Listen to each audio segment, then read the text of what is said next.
Patchwork Heart Ministry and Fiat Ministry Network invite you to discover your mission, a brand new in-depth monthly video series featuring engaging Catholic speakers who will challenge you to live your life abundantly.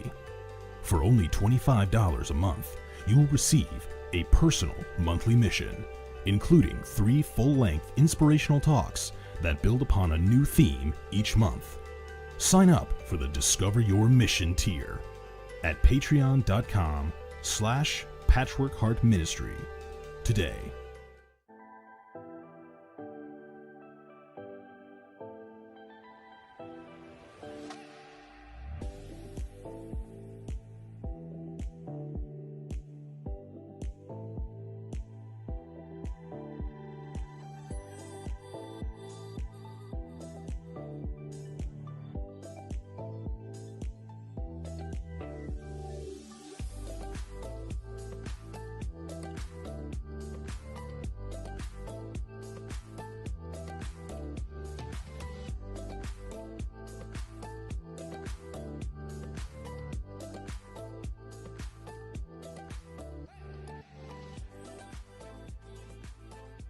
Fiat Ministry Network and Patchwork Heart Ministry present Journeys in Faith. Now, here's Andy Santis.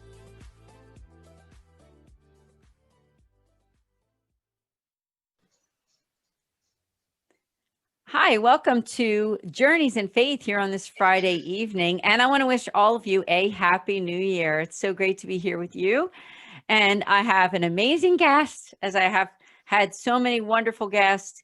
And today is no exception, as I have Brian Caley. He is an author and a blogger and also a good friend of mine. So it's so great to have him with us. Brian, thank you for joining us on Journeys in Faith. Thanks for having me, Anna. Always a pleasure talking to you. Yeah, it's always a pleasure talking with you too.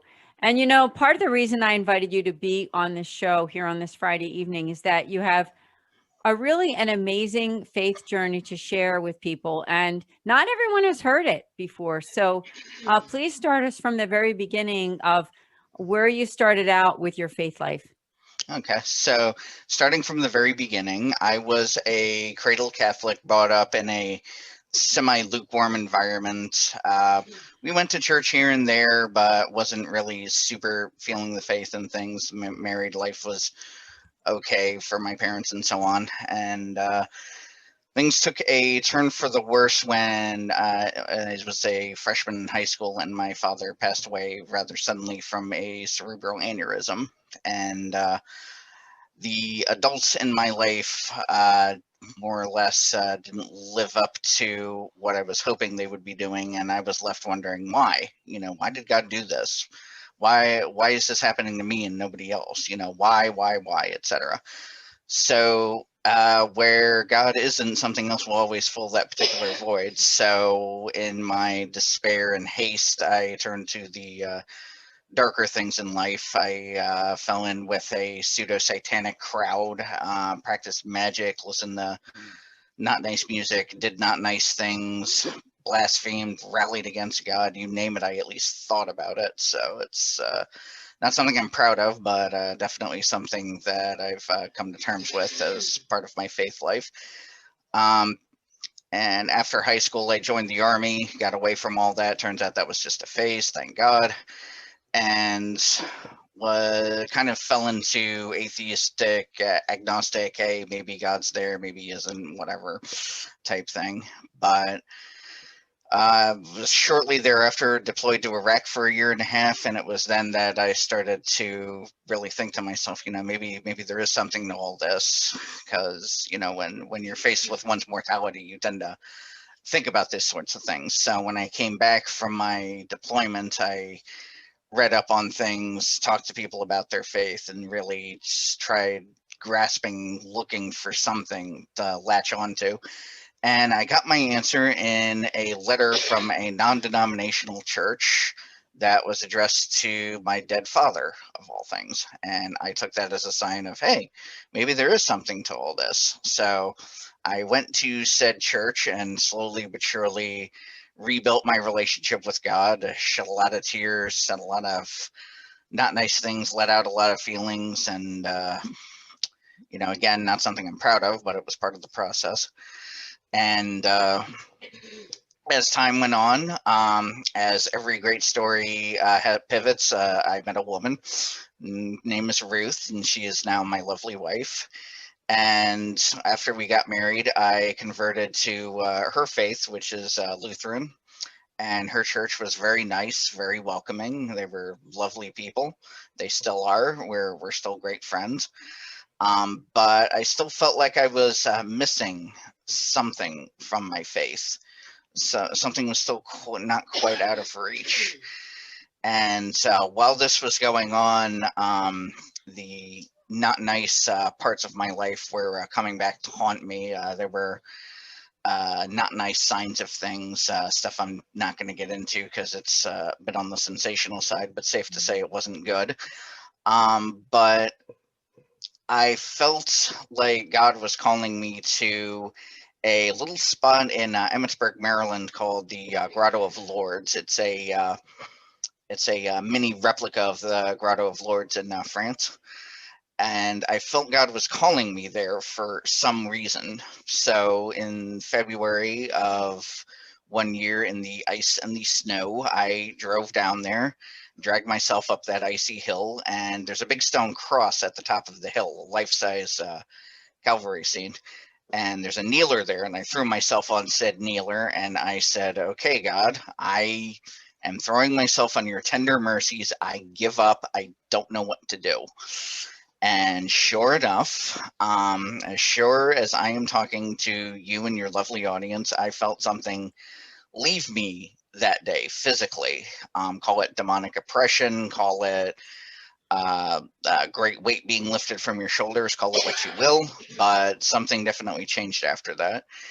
And so I slowly but surely made my way back to the Catholic faith because it's a Catholic site.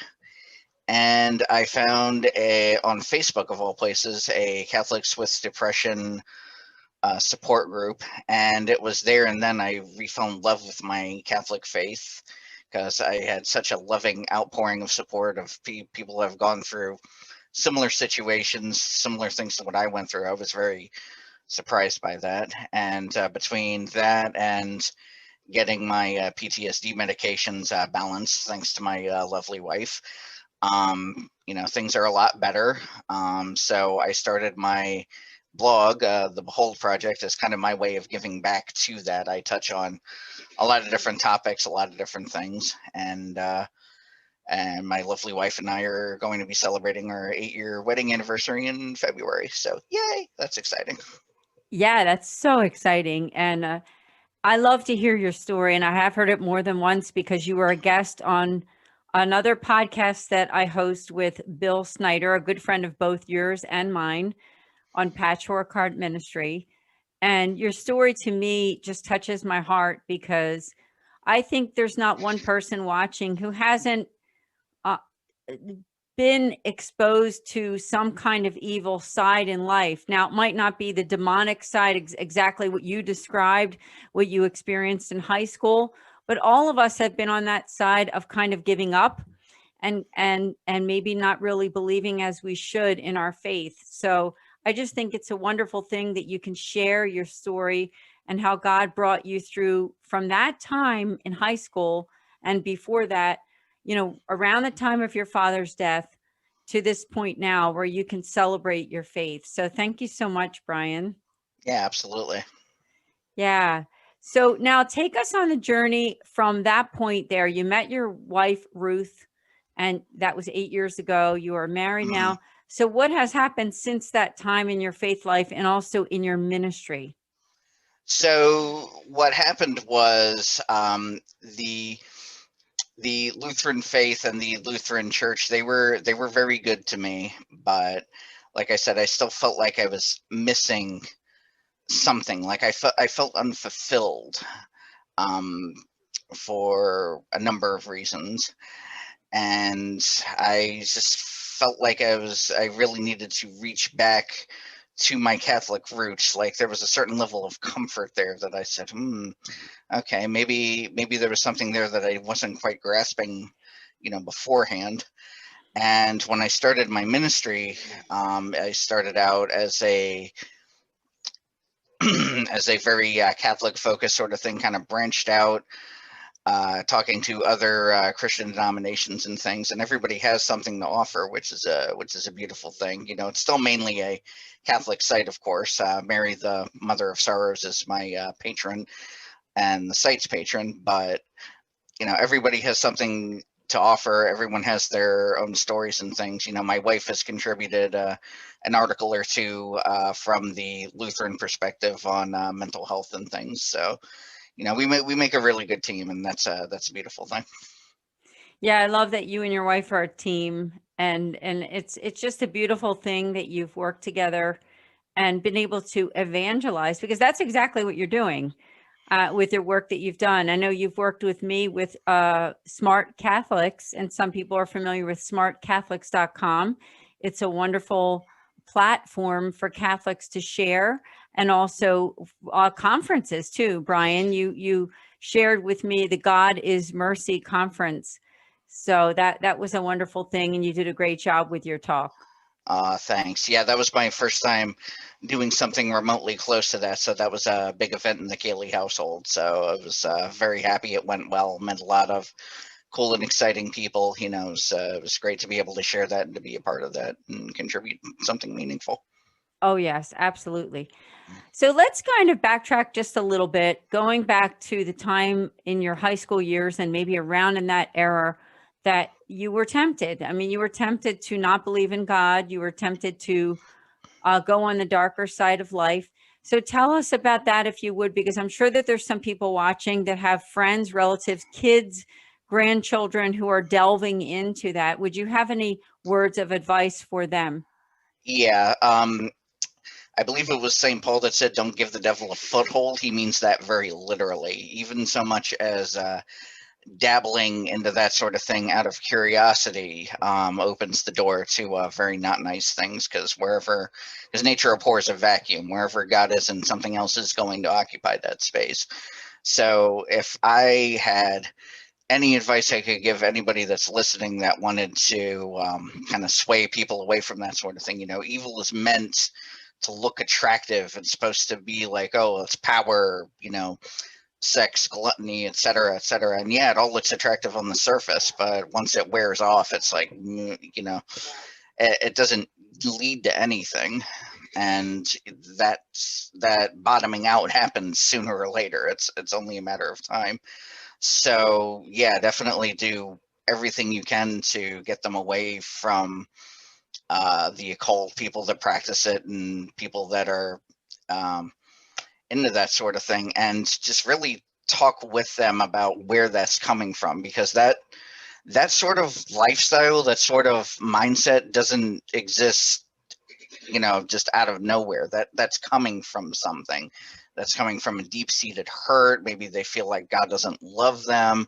Maybe they feel like, you know, their parents don't love them, or they feel ignored, neglected, you know, what have you. But yeah, get to the root of it and pull it up by the roots and get it out of there.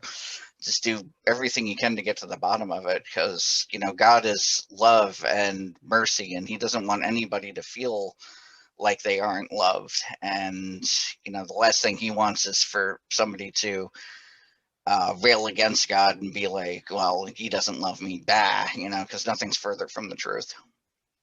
Yeah, absolutely. Thank you. That's great advice, because, you know, I really do believe that this is touching not just people that are in deep, deep depression, but it's touching so many different families, even people who are of faith, right? I mean, I'm sure that you've seen that before with the work that you're doing. Yeah.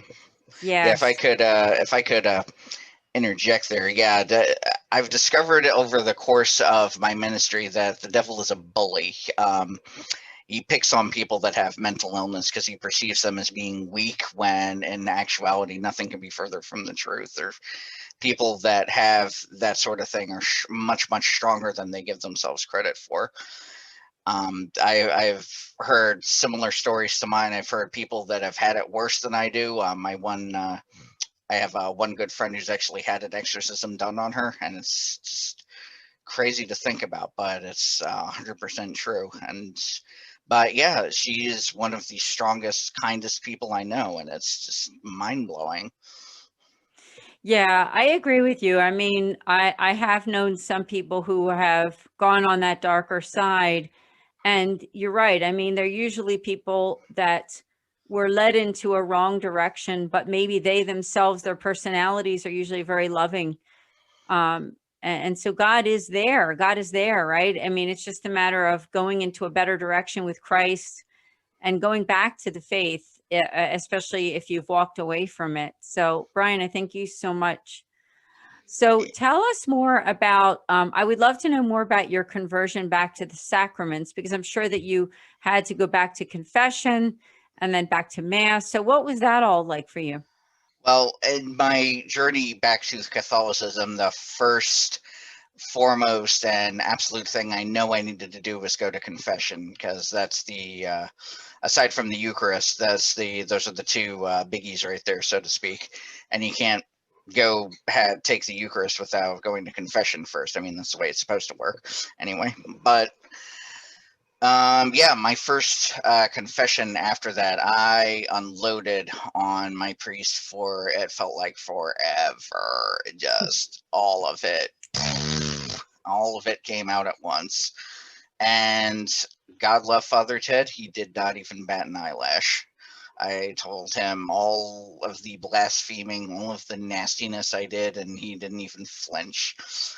And I got my penance. I did my penance, and I received the Eucharist. And he said, "You have to receive these two sacraments on a regular basis. This isn't a one-time thing. It's repetition that's going to amend your life and build the good habits and keep bad things away." And he sent me on my way with some holy water to bless my house and all that good stuff. So, I'm definitely thankful for those two things. But yes, cannot overstate the importance of the sacraments or overstate the power of prayer. I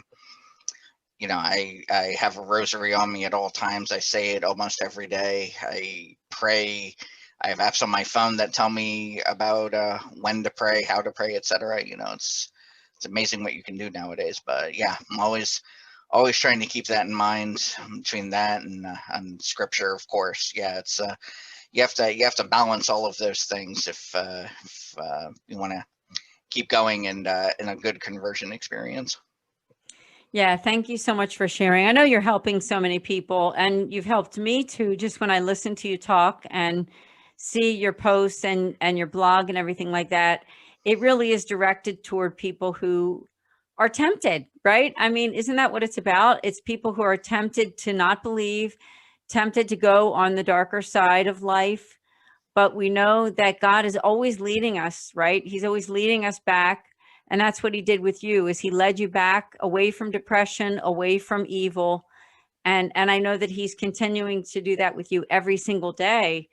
And I love to hear how your prayer life has really made an impact. Talk to us more about that, because I know that your prayer life really is an important thing in your life every single day. So tell us more about like what you do and how you stay close to God daily.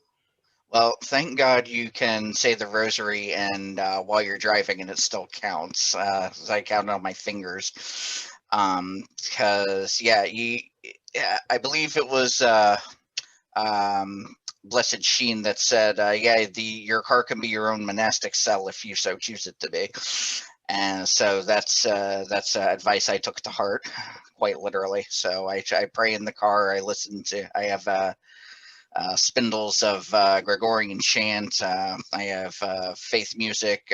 I have actually just ordered some CDs from my good friend Ann Nuzzo. She's wonderful. So yeah, sacred music is always a good thing. I read spiritual books when I have the time. The writings of the saints, especially my other patron, Saint Charbel Malakov, the patron saint of Lebanon. His Light of All Lights, I believe is the title of it, is it's an exceptional work. I highly recommend it. Well, that sounds really good. You have me interested, definitely. So now tell us, people who are watching and listening, how they can get in touch with you. Now we're going to review this during our second half, but I would love for them, if they got their phones there, to learn about the work that you're doing. Please tell us more. Okay, well, you can hit me up on Facebook. You can find me at Brian Caley, or at the Behold Project. It's its own group on Facebook, or you can find me at thebeholdproject.com. I'm also on Instagram and Twitter if you're so inclined.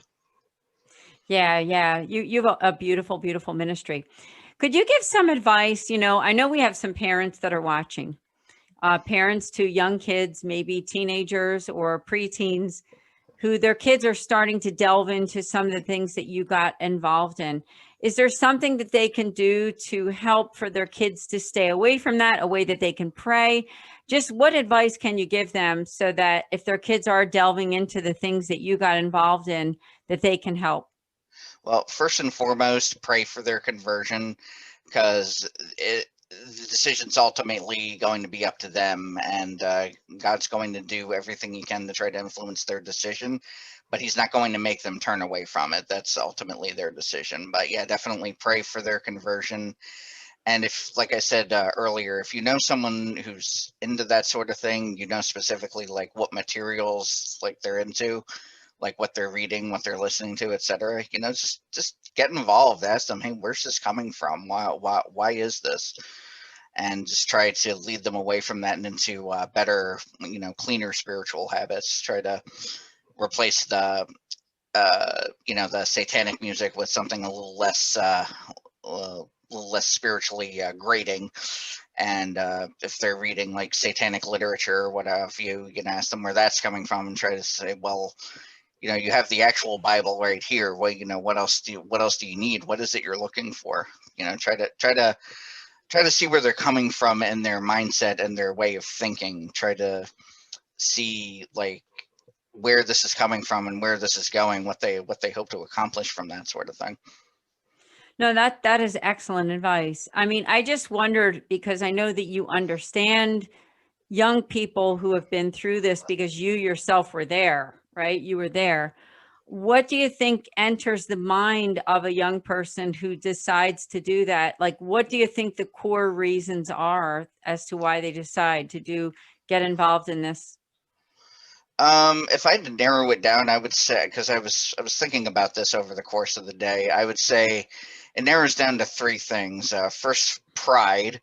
I know better. I know that God doesn't like me, and I know that this is how it is, and that's how it's going to be, and that's that. And despair.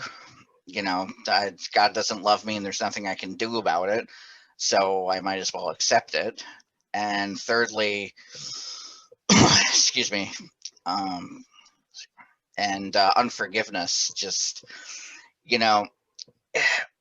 how can I put this? There was a point where I had to forgive myself for what I did, because I know God had already forgiven me. I didn't need to forgive God for what happened to my father. My father passed away because he didn't take good care of himself. There wasn't anything to forgive. There wasn't really anything to that. But, you have to self-forgiveness is very important. Being able to move on from whatever you think is holding you back and whatever you think is dragging you down. You can just give it to God and say, you know what, I don't want this anymore. I know you forgive me, so I forgive me. That's the best way I can explain it.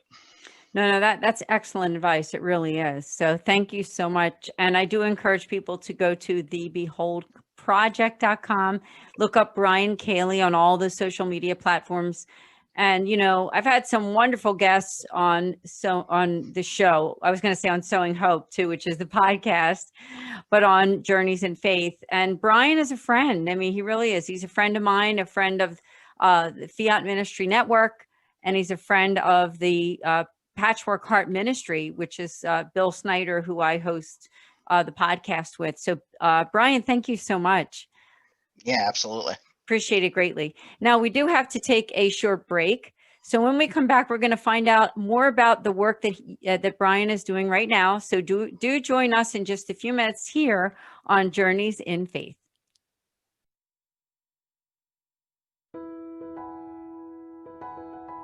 Hi, my name is Ann DeSantis, and I'm the director for the St. Raymond Nonatus Foundation for Freedom, Family, and Faith. You can learn about us on our website at nonatus.org. I'm here to tell you today about two great podcasts that I hope that you will tune in. The first Tuesday of every month at 8 o'clock, we have a podcast specifically for Catholics affected by divorce. From 8 to 9 p.m. Eastern, go to Philly Nonatus on YouTube to subscribe. In addition, we also have a podcast the last Thursday of every month. That's also at 8 o'clock Eastern Time for 1 hour. And that one is for families in crisis. We have some really great guests coming up soon, so hope to see you then. Please also consider the fact that you can make spiritual direction appointments with us with our spiritual moderator. All you need to do is go to our website on the contact form and just reach out to us. We'd be happy to hear from you and look forward to setting up an appointment. So we'd love to connect with you. Please share this video and let people know that we're there for families affected by divorce and also families in crisis. Thank you.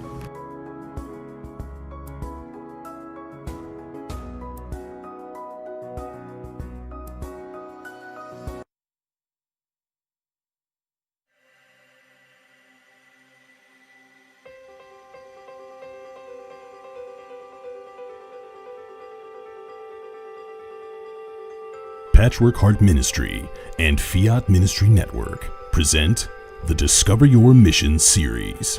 Now, I had been brought up without any prayer, without Bible, without church, nothing of that kind. And so when my father died, I became suicidally depressed. I had no desire to live. And yet, by the grace of God, whenever I got to the point of actually taking my life, I always had this interior conviction that if I took my life, I would simply find it again on the other side, and it would be permanent misery. But it wasn't until I became a wife and a mother, and I began to try and pass my faith on to my children, that I realized that everything I knew about Jesus was memorized doctrine. I was a good man, I was a good father, I was instilling the sacraments into my family. I was definitely not intentional. I was stuck broke in my faith. But what kind of strength did he have? Jackie did not just have a strength of body or baseball skill. He had a strength inside of his spirit, a courageous meekness that empowered him to play the game. And I tell him what is going on with me, and he's like, oh, okay. And I'm like, no, I think this is like some sort of miracle, dude. And he's like, okay, of course, but I'll believe it when I see it. Honey, you've been trying to quit, and you've been saying this and saying that, and his big line to me is, you shouldn't say things, because I never follow through on them. And so this was week after week, month after month. He is looking at me like, this is a miracle. There is no way that you, on your own, could have done this. So we are called to sing. All of us are called to sing. All of us are called to express ourselves and join our voice into the unity of the church. Often with my choirs, I ask them to listen to each other, to listen to the sound that they make together as one. That's what we're aiming for. Through the harmony or unison, we're aiming for a one sound. You need to decide, what are you going to participate in? Are you going to participate in the historic Christian idea of the altar of sacrifice, which is in the Eucharist, or not?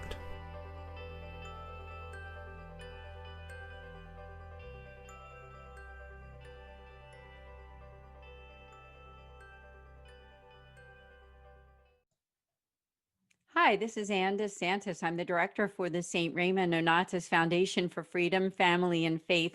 I'm here today to tell you about a network that I am so thrilled to be a part of. It's Fiat Ministry Network, and combined with the work that I do with Patchwork Heart Ministry, I can't say enough good about Fiat Ministry Network. I'd like to invite you to go onto Facebook and also to YouTube and subscribe.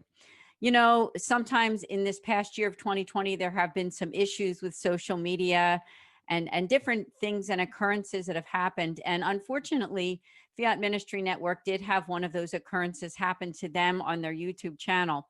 As much as you can share Fiat Ministry Network with your friends and let them know the wonderful work that they're doing, including some of the shows that I'm involved with, I would just ask you to let them know about it. So I want to thank the producer, Kent Kolhosky, and also Jennifer Sinclair, his friend and coworker that's helped to share so many of the shows and masses and other programs. So thank you again. I wish you a beautiful 2021. Don't forget to subscribe also to Patchwork Heart Ministry and to the Nonatus Foundation at our YouTube channel, which is Philly Nonatus. God bless and take care.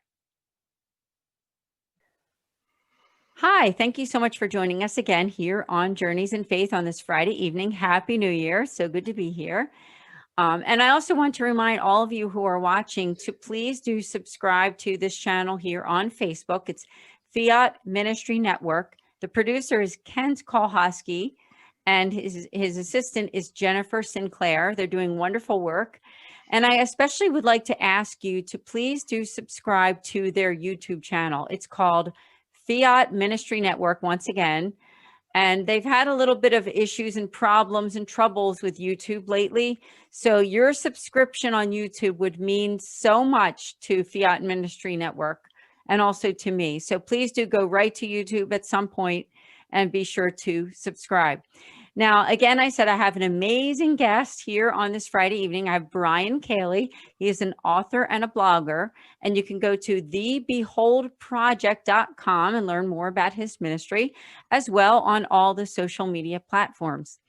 Now, during the first half of this show, Brian was sharing with all of us how he was brought to sort of the dark side of life. I mean, even as much as worshiping evil, really, and we're walking in a very bad place. But God brought him through that, and he brought him very close to his Catholic faith, where he and his wife, Ruth, are honoring God together and their family and doing some wonderful work. So, Brian, again, thank you so much for joining us. Oh, thanks again for having me. Yeah, we're so glad. So now tell us about the Behold Project. How did it start, and what have you been doing the last few years? Well, the brainchild of the Behold Project, I was actually listening to the Catholic radio station on the way home, and Dr. Mark Stanford was talking about his one book, which names escape me right now, but basically talks about how mental illness and faith go together. They're not mutually exclusive to each other, and that set a light bulb off in my head, and I went, here's somebody that actually gets it. So from that, I kind of spun off of, well, if there's somebody else out there who believes that this can go together, then let's write about it and see if we can reach some other people and see what we can do to get other people involved and see what we can do to help people with this. So the Behold Project was born. The idea for the name of it actually came when I was in adoration. I'm not clever enough to come up with that name by myself, as I like to tell people, but yeah, it's I started out with a just by myself, and eventually I had a team assembled over the course of the year. Eventually my team went their separate ways, so it's just back to me right now, but that's okay. And we're just going to see what the year holds. Just going to be putting up new and exciting content. Hopefully we'll get some new authors, new contributors over the course of the year. The site has lots of different links and resources you can check out. You can check out my writing. You can check out other people's writing, and there's links to other people's work too. And I have to put your page on there somewhere. So, yeah, definitely we'll make that happen. And yeah, we're just going to see where it goes from there. Oh, that's good. And thank you for offering to put my link there for Journeys in Faith. And also, if you could, for the St. Raymond Annatis Foundation, where we help families in crisis. So thank you so much, Brian. Yeah, most stuff. Now, I know that you've met some really wonderful, wonderful people along the way through your work. Tell us about that, because I know that meeting these great people that you've met through Smart Catholics and through other venues has really helped to grow your ministry.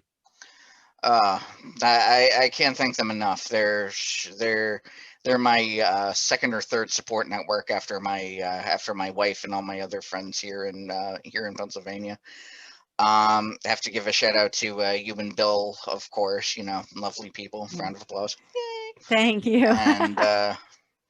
And my buddy Will Hemsworth. He's my muse and teacher with blogging and things. We've batted ideas back and forth. We've contributed to each other. Also, shout out to my buddy Matt. I can never pronounce his last name. Shikakron. Probably mangled that, but that's okay. He's also a prominent blogger, been at it a long time. He's very good at it. And he's helped me along with things. And Dominic at Smart Catholics, lovely guy. Everybody I've met there, Crystal, Auntie M, etc. So, Yeah, Smart Catholics is amazing. Yes. And also extra shout out to my folks at the Catholics with Depression Facebook group. You can't ask for better people. That's actually where I met William Hemsworth and my buddy Eric Anthony. He's the moderator on there. He and I have had many conversations over the course of the last few years. So yeah, it's been an amazing ride. I'm looking forward to just meeting more people and seeing where things go. Yeah, there's a lot, because there's a lot more than what I just mentioned. But I know it's hard to think of every single person, because when you're in this network of wonderful Catholic speakers and authors and new friends, right? I mean, it's just a beautiful thing. So I also thank William Hemsworth. I know you mentioned him a few times, because he's been a guest here on Journeys in Faith and also on my podcast, Sowing Hope with Bill Snyder. So thank you, Brian, for mentioning. It's the friendships that we meet along the way. Aren't they just the blessing of all of this? It's just such a wonderful, beautiful blessing. Yeah, I think I said it after the conference of God is Mercy. I was like, man, I feel like I'm out of my depth here. I mean, all of you guys are so well spoken, such great writers and things. I was like, wow, do I really belong here? And you guys have really gone out of your way to make me feel welcome in this little Catholic community. So yeah, it's a beautiful thing. Thank you very much. No, you're incredible, Brian. I mean, I'm so blessed, and I hope to have you back here again here on on Journeys in Faith and on the podcast, Sowing Hope. So that'll be wonderful. So going back to what you were saying about walking on the evil side and how parents can keep their eyes open to what's going on in their children's lives. The same thing can happen to a spouse. You can see that your spouse is going into a depression or something's going on. Is there any advice that you can give to husbands or wives that have a spouse who they're suspicious of maybe either leaving the faith or going into despair or depression, or maybe even walking on that evil side? Well, first and foremost, be that pain in the butt husband or wife that asks, and just keep at it. Don't let something like that go forever, because it's just not going to end well. There are days when I have to again give a shout out to my lovely wife Ruth. She does not miss a trick. I do not. I'm basically not allowed to stay in a depressive state for longer than a few hours. So thank you, Ruth. Yes, Yes, she's wonderful in that respect. But yeah, all kidding aside, yeah, definitely, I would say if you know how your spouse thinks and there's a sudden deviation from that, yeah, that's definitely something you want to be concerned with, and definitely something you want to help out with, get to the bottom of. And there's no shame in going to marriage counseling either. I know there's a particular stigma with that, but no, don't feel bad about doing that. Yeah, no, that's wonderful advice. It really is. Now, you speak so highly of your wife, Ruth. I look forward to meeting her someday, I hope. And so, on the positive side of all of that, what good marriage advice can you give for people who are watching and thinking, wow, I wish my marriage was as good as his? What are some points that you can give to stay close to your spouse and grow in faith? Be prepared that it's not always going to be sunshine and lollipops. There have been days where uh, Ruth and I were just been like, oh, but days like that are going to happen, and it's okay. But the point is, you move back away from that, and you say, I love this person. I married this person. I did it for a reason. I made a vow before the creator of the universe that I'm going to stay with this person through thick and thin. And that is something you have to stick with. If you're, not now, I'm not saying, stay with a person if they're abusive, blah, etc. That's a whole different ball of wax. But, in general, you married that person for a reason, and staying with that person is probably going to be in your best interest because you love that person, they love you, you belong together, and God put you together for a reason. No, that's beautiful. It really is. It's very good marriage advice. How about for once the kids come along into your life, that as you want them to grow and learn about God and not go into that direction? Now, we talked a little bit about that before, but what can people do at the beginning of their child's life to make sure that it is going in a good direction? Okay, well, full disclosure, I am not a father, so this is entirely conjecture on my part. But if I were a father, I would say Yes. just not necessarily be up their behinds about what they're doing, but definitely be cognizant of what they're doing. Give them the freedom to do what it is they need to do, but at the same time, kind of keep it in the back of your mind, like what's going on and what their thought patterns and processes are. No, that's excellent advice. And I know you're not a dad yet, but you've been there, right? I mean, you have been in that spot, you yourself, where you decided not to follow in the ways of God. But thank God you are where you are right now. But I know you never take that for granted.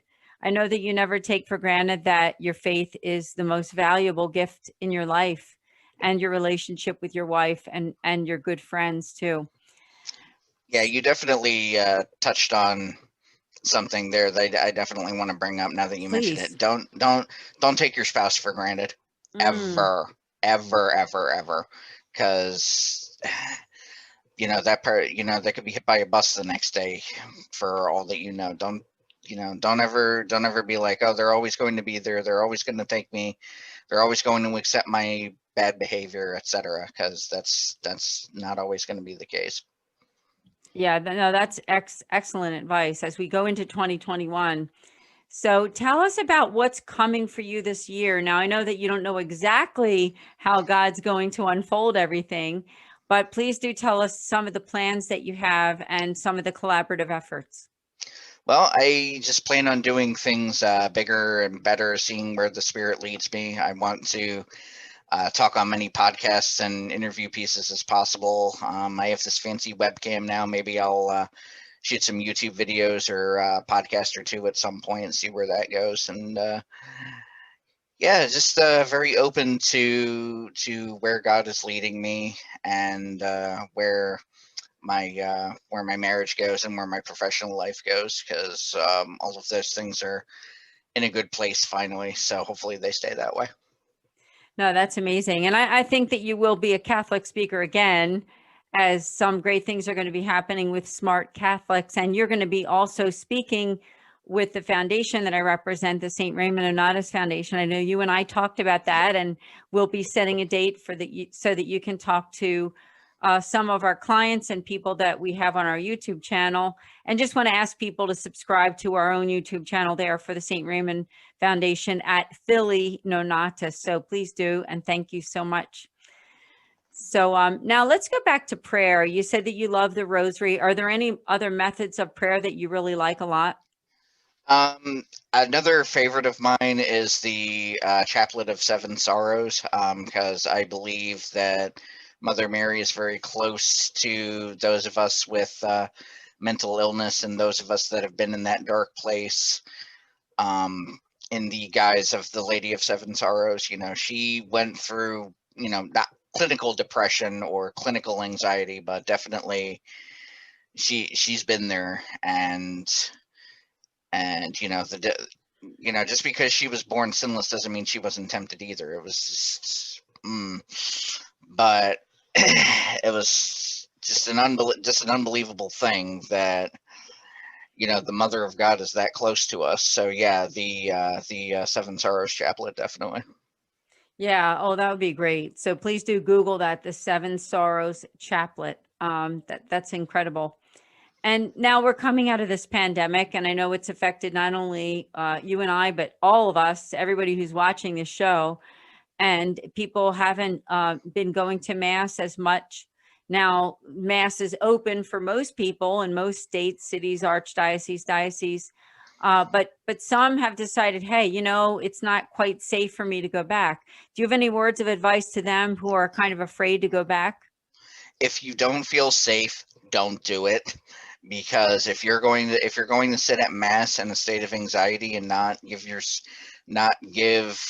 the Eucharist and God all of the attention and love it deserves, you know, it's okay.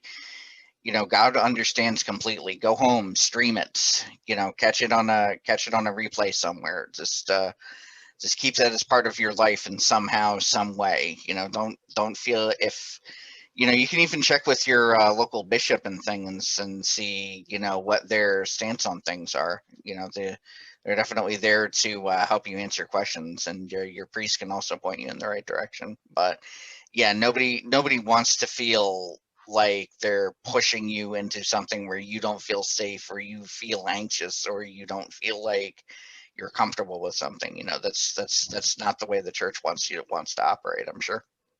Yeah, I think you're right, because I know in so many of the archdioceses that they say that if you're not feeling well, you know, you certainly do not need to come back to church quite yet, because it's not obligatory at this point. But I will say that I think many people, including myself, are really waiting and hoping to, you know, be able to, that everyone would be back at Mass. So that we're all anticipating, right? I mean, I think that's what it comes down to. And we will see what happens with this upcoming Lenten and Easter season, you know, exactly what's happening in our country in terms of Mass and our faith. But for those people who have felt away from their faith during this pandemic, would you have any words of advice for them to kind of get themselves back to wanting to participate? It's one of those things you have to orient your energies to want to do it. You know, once you get in a pattern of, oh, I'm not going to Mass, you know, I don't feel like going, or I'm not going because of the pandemic, and I don't want to stream it because of whatever. You know, once you get in that thought pattern, it's going to be a pattern you have to break once, if you want to keep a good faith life going. So again, don't give the devil a foothold. You know, go do whatever it is you need to do to keep Mass as part of your life. No. So important, so important. And I know that you're probably looking forward to it getting back to normal, but you're right. It's a good point to say that, you know, it hasn't been lifted yet, right? I mean, it's still not obligatory. So we do pray that once that happens and things are back to normal after the pandemic. So thanks so much for sharing on that. You've shared on so many topics during the show. Is there anything else that you want to you know, share your thoughts and feelings on for people who are sort of struggling at this time?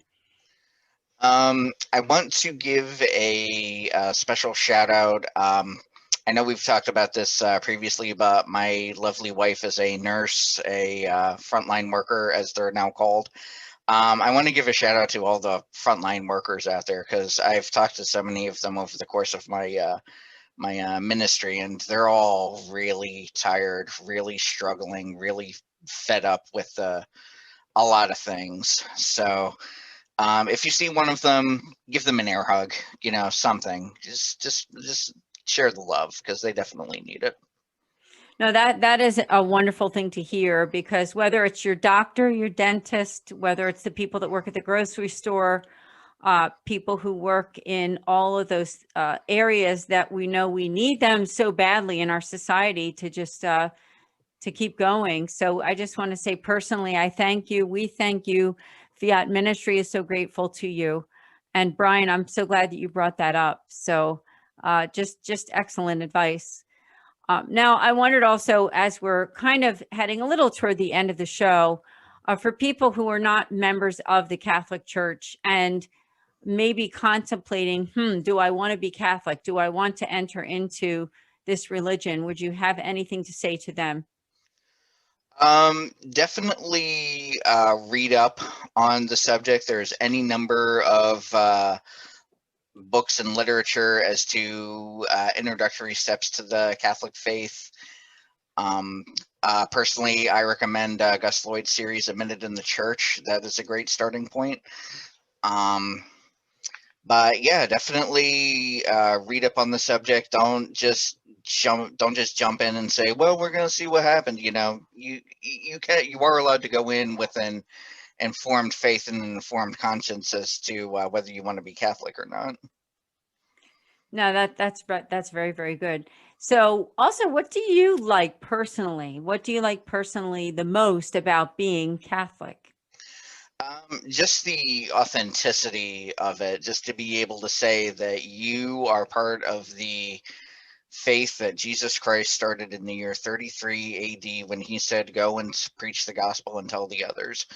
It's just the sheer history and the tradition and the lineage that stretches back 2,000 years, and say you're a part of that. It's just mind-blowing to think about it. The Catholic Church is the oldest surviving social institution in the history of humankind. That is a monumental achievement.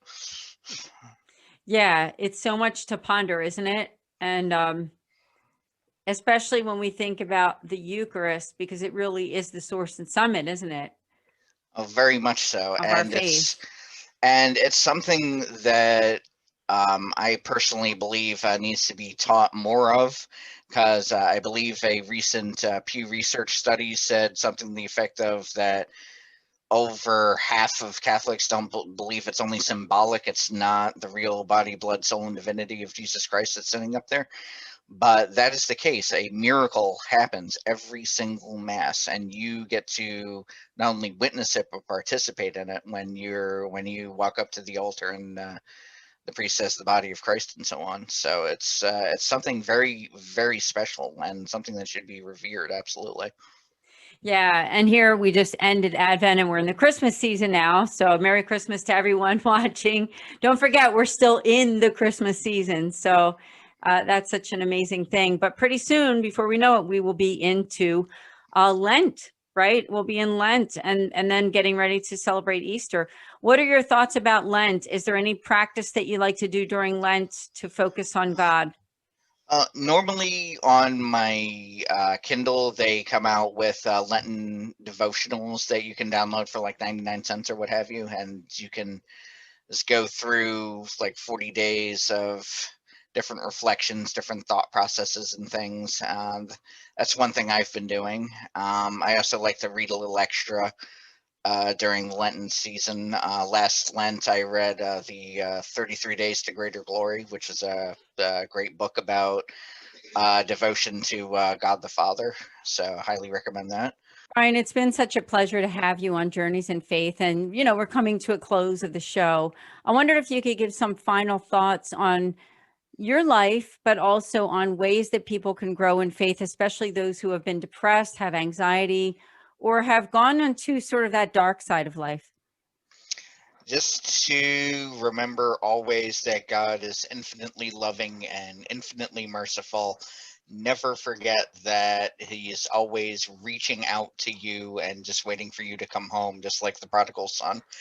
And also that, to keep good habits, a good faith life, and it takes work. It's not an easy thing. Jesus never promised that the faith life would be easy, but the returns and the rewards are definitely worth it. Absolutely. Absolutely. You've been an amazing guest. And I just want to mention that I would love to have you back here on Journeys in Faith and on Sowing Hope podcast with my co-host, Bill Snyder.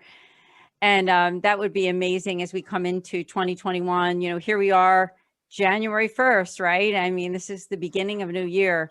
I'm so blessed that you could be our first guest as we're entering into this beautiful new year.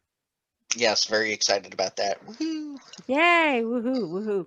So again, Brian, thank you so much for joining me here on Journeys in Faith. And I just want to make that shout out again to people who are watching to please do like and subscribe to Fiat Ministry Network. You also watched a video during this show for an opportunity called Discover Your Mission. And if you go to patreon.com/Patchwork Heart Ministry, there's a wonderful opportunity to get a church ministry brought directly to your phone as a digital download.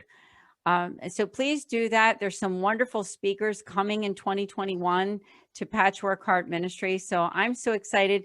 And again, please do join us next week here on Journeys in Faith. God bless.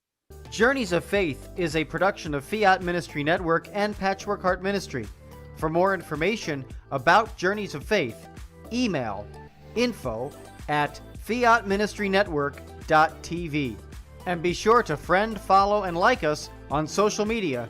Just search Journeys in Faith with Ann DeSantis.